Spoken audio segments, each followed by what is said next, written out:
Leaders rose among the orcs, leaders strong enough to unite the fractured tribes, leaders like Iron Brago. Welcome to Raid of Story Legends with me, LeilaFox. Hey there, welcome to Raid Story Legends. I am LeilaFox. This is a weekly YouTube series that I do to share lore from some of our favorite champs from Raid Shadow Legends. Today's story is for Iron Brago. Iron Brago is a brand new legendary orc champ that happens to be the first fragment fusion of 2021. Before we get into his lore story, we're gonna go check out social media where Raid Shadow Legends shared a pretty nice intro video for him. So let's go check that out. We're on Raid Shadow Legends official Facebook page and check out this intro that they have for Iron Brago. Night brings down the lights of dawn. So want to avenge waste the gods. We are the ones to send the sun.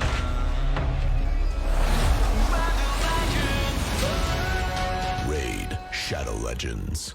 I say this all the time, and I really feel like Raid is spot on when it comes to CGI for the game for the champs, for when it comes to champion design, the way that the champs look, character creation. I really think they do such a fantastic job, and I love these little teasers and little intros that they give us whenever they release a new champion. This one happens to be for Iron Brago, and has very much a tribal war chief kind of vibe to it, and what's nice about that is it really does fit his story. I'm going to share that with you right now and you can see what I mean. Here is the story for Iron Brago, and I hope you enjoy. Before the days of the Kingdom of Karok, before the High Elves of Aravia recovered from their disastrous civil war, the orcs were a power to be reckoned with. Once slaves to Shadow, they cast off the yoke of Siroth with the Arbiter's help and scattered across the continents. Tough, warlike, and nomadic, they were uneasy neighbors at the best of times. Yet true danger became apparent when leaders rose among the orcs. Leaders strong enough to unite the fractured tribes. Leaders like Iron Brago. As the youngest son of a respected chieftain, Brago never had real hope of taking his father's place as the leader of the tribe. Fortunately, ancestors had blessed him with the strength of a mountain and the temper of a wild boar. These qualities made it easy for Brago to embrace his lot as a warrior with all the savage enthusiasm expected of an orc. But where Brago excelled, his brothers were anything but gifted. They watched with jealousy as their siblings' reputation grew with every foe he defeated, every raid rich in slaves and spoils, and they feared the others would see Brago as the only worthy heir. That was not something the brothers could allow, even if it meant murdering their kin. First, they poisoned their elderly father before he could name a successor. Then they pretended to mourn as all good sons should, inviting Brago to join them at the funeral feast as an equal. Tradition forbade the spilling of blood in the sight of honored dead, and thus, everyone in attendance had to come unarmed. In the middle of the feast, the brothers revealed their true colors and unsheathed the swords they had concealed earlier, striking at their youngest sibling in a bid to slay him while he was unarmed.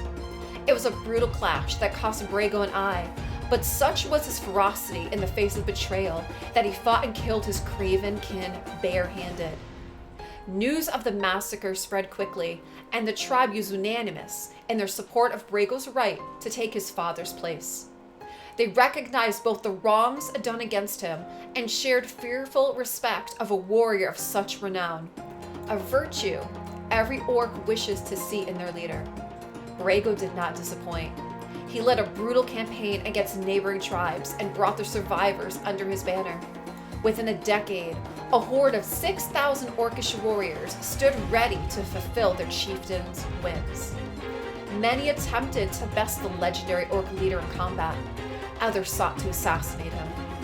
None survived their attempts, while Iron Brago's infamy spread far and wide.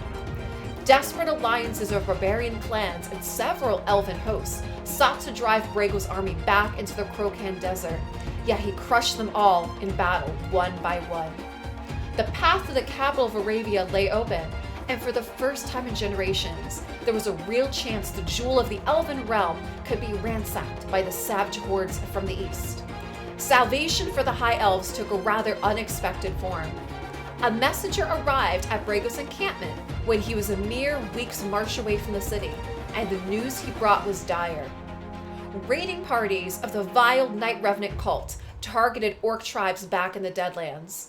There were not warriors enough left to defend the old and the young, thus the death cultists and their undead thralls rampaged across settlements unchallenged, killing and enslaving at will.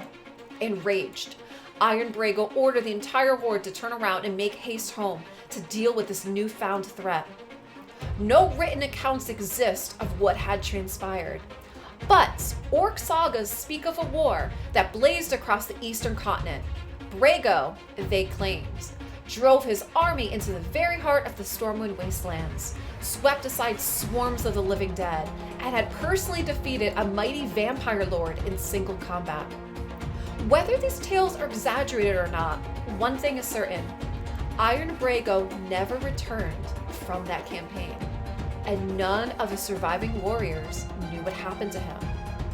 However, there are reported sightings of a one-eyed orc warrior clad in grotesque armor, allegedly traveling in the company of champions who fought for the Arbiter.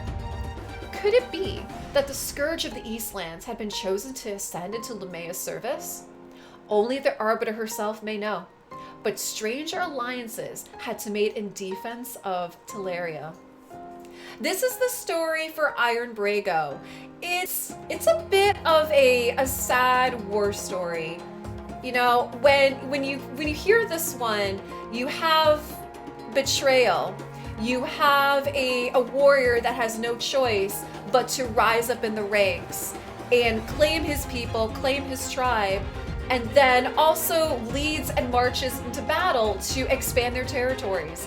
And it's interesting how they say that they came back and also fought against a vampire type enemy. It kind of makes you wonder who this mighty vampire lord was. Could have been Mashald, possibly. Like, that's probably one of the first ones that comes to mind. And again, they don't name who some of these other champions or some of these other characters from the lore are, other than the Arbiter. The Arbiter tends to be the one that seems to be in a lot of these stories together. But I'd be curious to know what you guys think. Who do you think this mighty vampire lord is that had undead with them that Iron Brago was able to defeat? I would love to know your feedback. Let me know what you guys think of this story. Did you enjoy it? Was it everything you thought that you would hear in a story for a war chieftain like Iron Brago? Thank you so much for watching. I hope you enjoyed. If you enjoyed this story, please consider subscribing, hitting the like button, and leaving me a comment down below. All of that helps the channel to continue to grow and helps others to see this story as well. Thanks for watching. I can't wait to share my next story with you next time.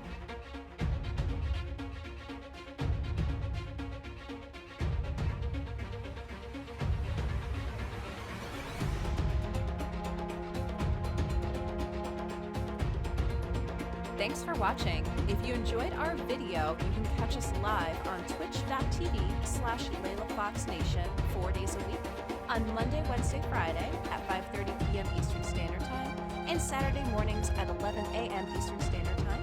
Come on by and be part of our community, and we'll see you there.